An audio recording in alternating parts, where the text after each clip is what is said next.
Jésus entra à Jérusalem dans le temple, il parcourut du regard toutes choses, et comme c'était le soir, il sortit à Béthanie avec les 12. Le lendemain, quand Jésus et ses disciples quittèrent Béthanie, Jésus eut faim. Voyant de loin un figuier qui avait des feuilles, il alla voir s'il y trouverait quelque chose. Mais en s'approchant, il ne trouva que des feuilles, car ce n'était pas la saison des figues. Alors il dit au figuier, « Que jamais plus personne ne mange de tes fruits. » Et les disciples avaient bien entendu.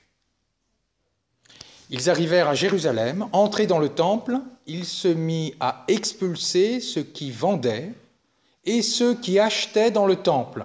Il renversa les comptoirs des changeurs et les sièges des marchands de colombes. Il ne laissait entrer personne à travers le temple. Il enseignait, il déclarait aux gens, « L'Écriture ne dit-elle pas, ma maison sera appelée maison de prière pour toutes les nations. Or vous en avez fait une caverne de bandits. » Apprenant cela, les grands prêtres et les scribes cherchaient comment le faire périr. En effet, ils avaient peur de lui, car toute la foule était frappée par son enseignement. Quand le soir tomba, Jésus et ses disciples s'en allèrent hors de la ville. Le lendemain matin, en passant, ils virent le figuier qui était desséché jusqu'aux racines.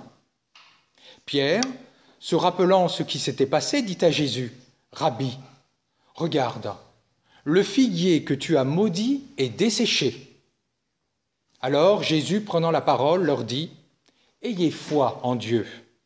Amen, je vous le dis, quiconque dira à cette montagne, enlève-toi de là et va te jeter dans la mer, s'il ne doute pas dans son cœur, mais s'il croit que ce qu'il dit arrivera, cela lui sera accordé. C'est pourquoi, je vous le dis, tout ce que vous demandez dans la prière, croyez que vous l'avez obtenu, et cela vous sera accordé. Et quand vous tenez en prière, si vous avez quelque chose contre quelqu'un, pardonnez, afin que votre Père qui est aux cieux vous pardonne aussi vos fautes.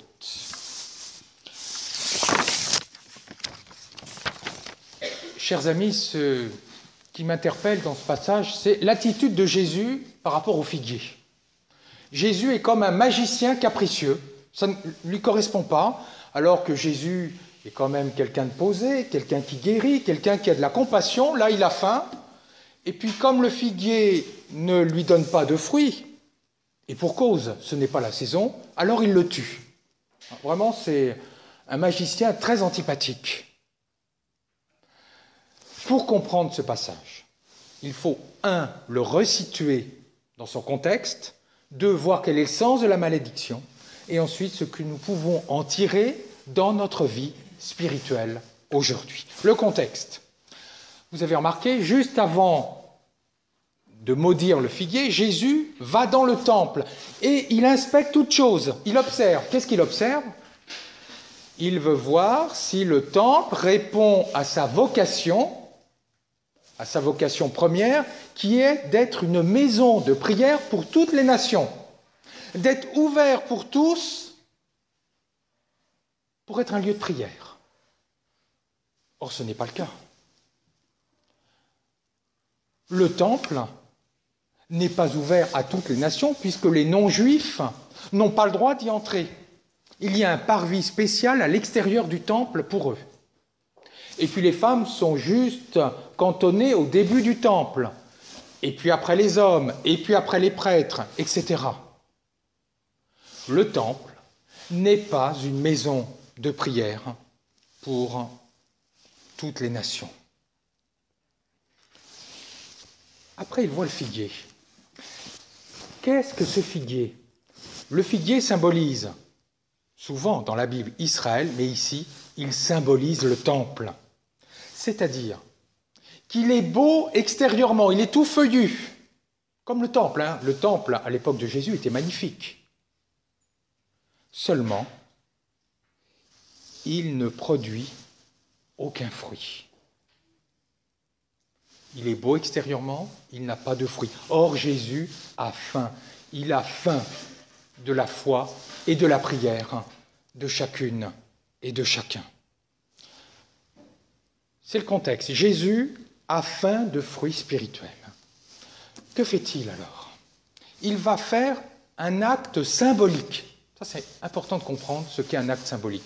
Imaginez, je suis militaire, ce n'est pas du tout mon cas, je n'ai même pas fait mon service militaire pour vous dire, mais si je salue le drapeau français, qu'est-ce que ça signifie? Ça signifie que j'aime mon pays, que je suis prêt à me battre pour lui.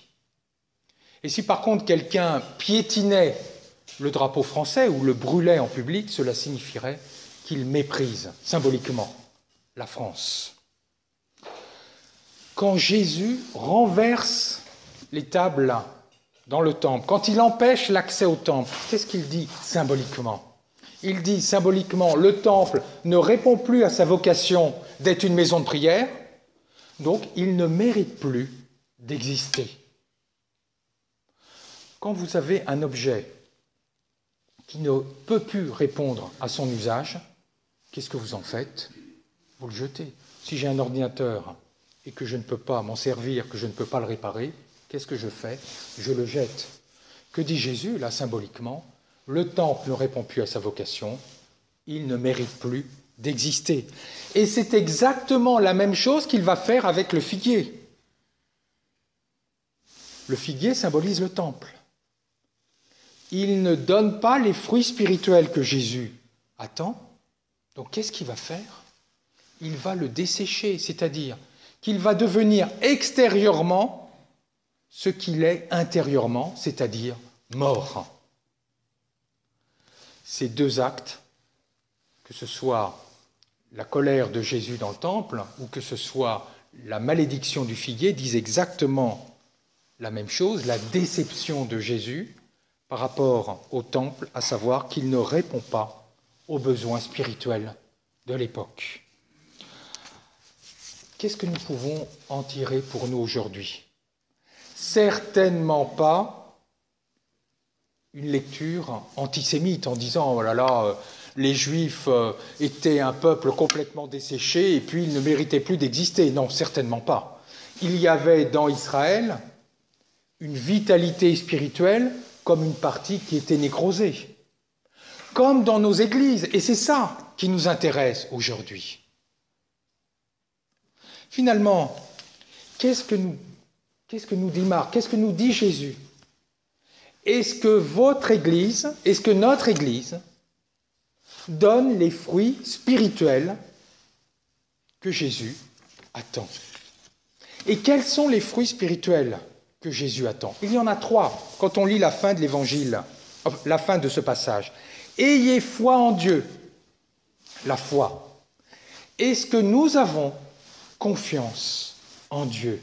Est-ce que notre Église s'appuie suffisamment sur Dieu?